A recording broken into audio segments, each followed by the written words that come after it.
The ability to have someone who genuinely embodies everything your nation stands for has always been the monarchy's deepest aspiration. The room fell completely still, not the composed stillness of royal ceremony, not the practiced quiet of a scheduled gathering. This was the kind of stillness that descends after a tremor, that breathless, suspended moment after the earth has already shifted beneath everyone's feet. And standing at the center of it all was Princess Anne. No raised voice, no shaking hands, no tears, just a woman who had spent a lifetime observing, recording, and waiting, and who had finally determined that the time for patience had passed. What unfolded behind those palace doors on that remarkable day has since been murmured about in royal inner circles, examined by those closest to the crown, and carefully reconstructed by people who were there. And today, we are drawing that velvet curtain back entirely, because this was not merely a confrontation, this was a reckoning. And by the time we are finished, you will find yourself asking one question above all others. How did it take this long? Who is Princess Anne, really? To grasp what happened inside that room, you must first understand the woman who walked into it. Princess Anne, the Princess Royal, is by virtually any honest measure the most dedicated working member of the British royal family.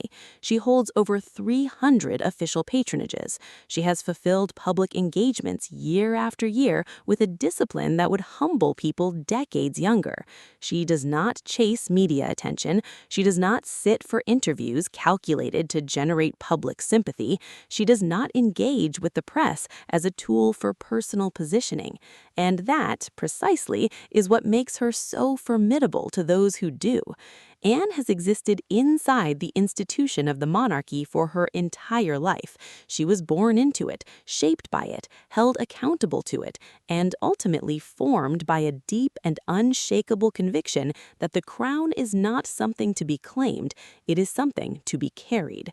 She watched her mother, Queen Elizabeth II, carry it for 70 decades with a grace that defined an era. She watched her brother, Charles, labor beneath its weight across a lifetime. And she watched quietly, carefully, as the individuals who joined that family through marriage either grew into the institution's demands or began, piece by piece, to bend the institution toward their own. Nobody in that family understands the difference between those two things more clearly than Anne. Now, here's a question for those of you watching right now. Do you believe the royal family has grown their stronger plans or for the weaker royal since the cellars passing of and Queen their Elizabeth? influence Share over your thoughts below. We genuinely want to know, because that question sits at the very core of everything we are about to examine. Camilla's ascent, the journey that defied all logic. Let us be honest about something the palace's official messaging has never been entirely honest about. Camilla Parker Bowles, now Queen Camilla, accomplished something that the vast majority of royal historians, constitutional analysts, and indeed most of the British public would have considered impossible in 1997. She traveled from being the most despised woman in Britain to becoming Queen Consort. Sit with that for a moment. In the immediate aftermath of Diana's death, polling on public attitudes toward Camilla reached catastrophic lows. Serious discussions were being held not merely in newspaper columns, but in genuine political circles about whether Charles could ever realistically marry her at all, let alone elevate her to the position of queen. The practical, emotional, and constitutional obstacles appeared overwhelming. And yet, here we are. The simple explanation is that time softens everything. The more perceptive explanation, the one you will hear from royal insiders speaking carefully and off the record, is that what happened was not organic, it was orchestrated, slowly, patiently, with remarkable precision. Over a period of years, Camilla's public image was rebuilt with surgical care. Unfavorable coverage was managed. Carefully timed appearances reinforced a gentler narrative.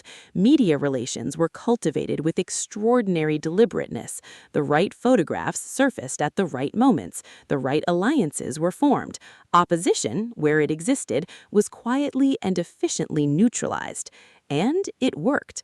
By the time Charles ascended to the throne, the public had largely, if not enthusiastically, accepted Camilla as a fixture of the modern monarchy. But here's the question that those inside royal circles began asking, the question, according to sources close to the family, that eventually arrived at Anne's attention with sufficient weight that she could no longer set it aside. When does rehabilitation become repositioning? And when does repositioning become something that threatens the institution itself? Share your thoughts below. We genuinely want to know, because that question sits at the very core of everything we are about to examine. The quiet expansion, what nobody was meant to notice. This is where the story becomes both genuinely compelling and genuinely unsettling. The moves were subtle, deliberately subtle. Any single one of them examined in isolation could be dismissed as coincidence, as administrative variance, as the natural evolution of a new reign. But when arranged in sequence, as Anne eventually did, the pattern that emerged was impossible to attribute to chance. It began with guest lists. According to multiple sources within the royal household who have spoken to journalists over the preceding 18 months, quiet but consistent changes began appearing in the official guest lists for significant royal occasions. Individuals with long-standing connections to the crown, people whose loyalty to the institution predated Charles's reign by decades, began finding themselves absent from events they had historically attended, and in their places appeared names unfamiliar to the institution's core staff, names whose proximity to the crown derived not from years of service, but from far more recent and far more personal associations. None of this was announced. There were no formal policy changes, no memos circulated, no protocols were publicly revised. There were simply quiet alterations, each individually explainable, collectively pointing in one unmistakable direction. Then came the patronages. Several organizations operating under established royal patronages began receiving what sources describe as directional input that gently shifted their priorities, their public profiles, and in some cases the composition of their leadership. Nothing dramatic, nothing that announced itself as interference, just a steady, almost imperceptible drift away from what had been established. And then, and this is the detail that reportedly struck Anne with the greatest force, came the ceremonial modifications, small adjustments to the conduct of certain royal rituals, subtle changes to precedent at official functions, alterations to how specific titles were spoken during formal proceedings, each one defensible in isolation. Together, they formed the outline of a deliberate effort to construct a particular legacy, not Charles's legacy, not the institution's legacy, Camilla's. Are you surprised by what you are hearing, or did something in you already sense that this kind of maneuvering was taking place? Tell us below. Your perspective genuinely matters to this conversation. Anne's vigil, the buildup nobody else recognized. What makes Anne uniquely capable of detecting all of this is that she carries no personal stake in the competition for public favor. She never has. Anne famously chose not to pass royal titles to her own children. She has consistently and publicly opposed the expansion of the working royal structure and the inflation of royal designations. Her entire public philosophy rests on a single conviction, that the monarchy's authority is inseparable from its restraint. She is also, by the account of virtually everyone who has worked alongside her, one of the most perceptive individuals in the entire institution. Staff members who have served with her across decades describe a capacity that borders on unsettling, the ability to read atmosphere, identify agendas, and understand what is deliberately not being said as clearly as what is.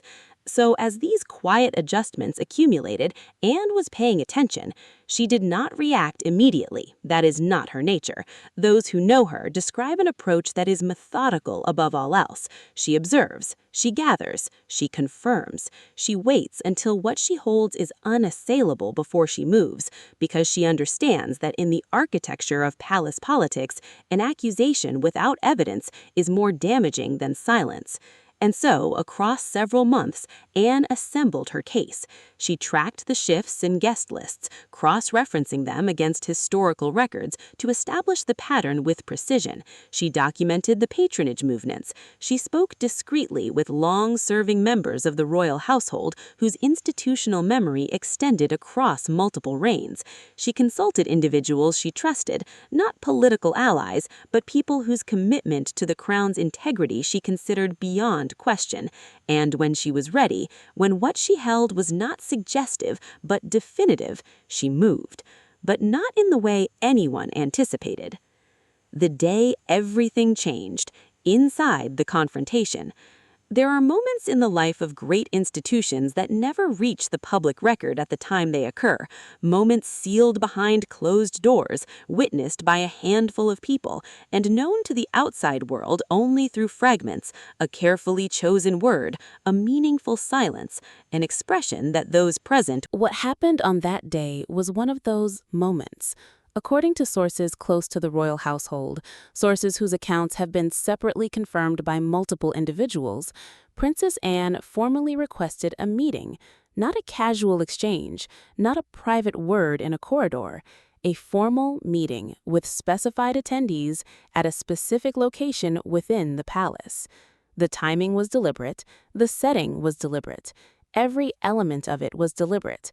When Anne entered the room, she brought with her what those present would afterward describe using a single word: documentation. Not impressions, not anxieties, not grievances.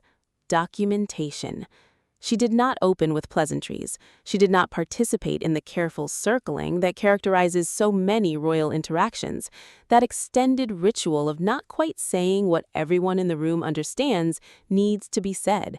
She opened with facts. Each revised guest list laid out in precise sequence with dates and alongside the historical precedents that had been quietly set aside. Each patronage adjustment traced and connected back to its point of origin. Each ceremonial modification cataloged with an exact account of what the established form had been, what it had become, and when the change had occurred. 15 minutes. That was all it required. 15 minutes to present with the calm precision of someone who had spent months building toward exactly this moment, the complete structure of what had been happening. And in those 15 minutes, the temperature of that room changed entirely. Because there is something about evidence that no amount of communication skill can overcome. You can contest an accusation, you can reframe a rumor, you can redirect a question, but you cannot argue with documentation arranged by date and category on the table directly in front of you. There were no theatrical denials. There was no eruption of emotion. There was, according to those who were present, something considerably more devastating than either. There was silence. And in that silence, every person in the room arrived at the same understanding, not because Anne had guided them there, but because the evidence had left them no other destination. Anne's voice, those present later recalled, never climbed above its ordinary register. It had no need to. The weight of what she was presenting did not come from volume. It came from precision. And then came the moment that has been spoken of in hushed tones ever since. She looked directly across the room and delivered 4 words that cut through every layer of protocol, every carefully maintained fiction, every polished public narrative. You're not queen material. 4 words, no heat behind them, no theatrical emphasis, no visible emotion, just absolute and devastating finality. What those 4 words actually mean. Before we continue, and there is considerably more to examine, let us pause on those 4 words, because to feel their full weight, you have to understand what queen material actually means within the language of the British monarchy. It is not principally a comment about lineage. Charles himself, in marrying Camilla and ultimately having her recognized as queen consort, resolved that question by legal and official means. It is not a comment about polling figures. Camilla's public approval, while never commanding, had stabilized and in certain quarters edged upward. Queen material, in the institutional language that Anne has spoken fluently since childhood, carries a precise and profound meaning. It means being someone who serves the crown rather than someone who draws upon the crown for their own purposes.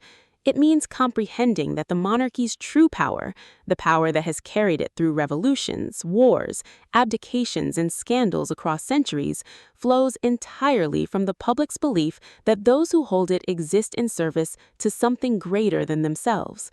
The instant that belief fractures, the instant people begin to suspect that the institution is being steered by private ambition, the entire structure becomes exposed. Anne has devoted her life to protecting that belief, and what she laid out in that room was, in her assessment, a direct assault upon it. Here is something worth sitting with. Do you believe it is genuinely possible to serve the monarchy with full integrity while also holding personal ambitions? Is that a fundamental contradiction, or can both exist together?